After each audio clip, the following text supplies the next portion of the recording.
Beats our usual day in the White House. No doubt about it.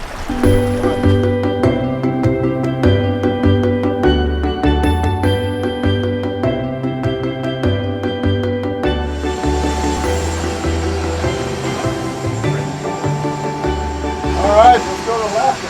Hey everybody, we're just about to land in Anchorage, Alaska. This isn't my first trip to Alaska, but this is the first time that I'm having a chance to really tour the state.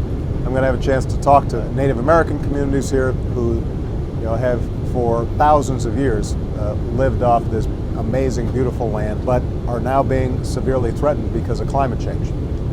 One of the most important issues that this generation and future generations are going to be facing.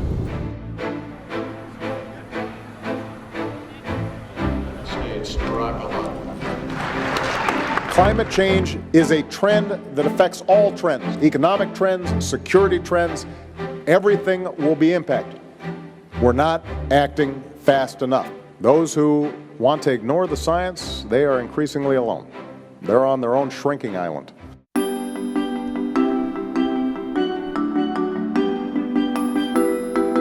This is where we landed. We took this drive out here. Right. I was reading that the glacier we're going to be seeing has lost, over the last 100 years, lost about a mile. Yes. And you're seeing that in all these glaciers. For 11 years. Now, what is it about the geography here? Now, 10 years before you were born. So you guys have been seeing these signs as we've walked that mark where the glacier used to be. 1917, 1951. This glacier's lost about a mile and a half. This is as good of a signpost of what we're dealing with when it comes to climate change as just about anything.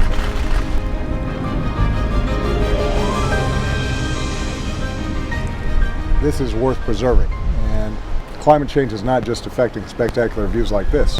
When you have warming taking place twice as fast here in Alaska as it is in the bottom 48 states, that is melting glaciers and blocks of ice that are raising sea levels, and you start getting an accelerated pace of climate change overall. So we've got to do something about it. Good news is we can if we take some smart steps now. All right, let me give you a little shot of what we're looking at all across this incredible valley. There's the shot of the glacier, and that just gives you a sense of how incredible this landscape is.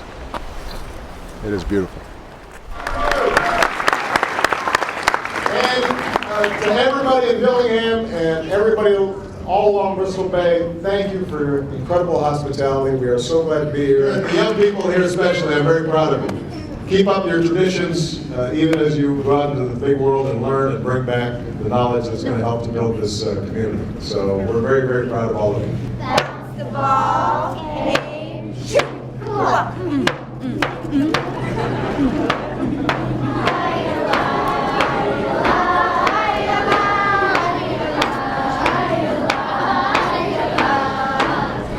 So I am in the town of Kotzebue, above the Arctic Circle. I started down in Dillingham, down in western portions of Alaska, a little bit further south, where we saw traditional fishing of sockeye salmon.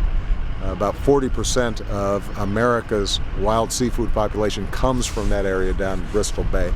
And we've protected that area from oil and drilling because it's such a sensitive site and people are so dependent on it for their economy and for their livelihood and for just sustaining their families. This is the ground zero where we're seeing the effects in terms of villages that are being displaced. People are having to adapt, and we're going to be helping them adapt. Some towns are going to have to be relocated. But understand that what's happening is not going to be contained unless we are serious about climate change. Hey, who's got a... Good job. Lale, you're on top of it. Good job. We want to... You guys getting your orders in? You want a cone or a cup? Cone or a cup? Cup? And you want a cone or a cup? Coconut or cup? Chocolate and a cake cone? All right, chocolate and a cake cone. So we got one coffee. Toffee or coffee? We don't even have a toffee. Chocolate cone or a cup? Cup, please.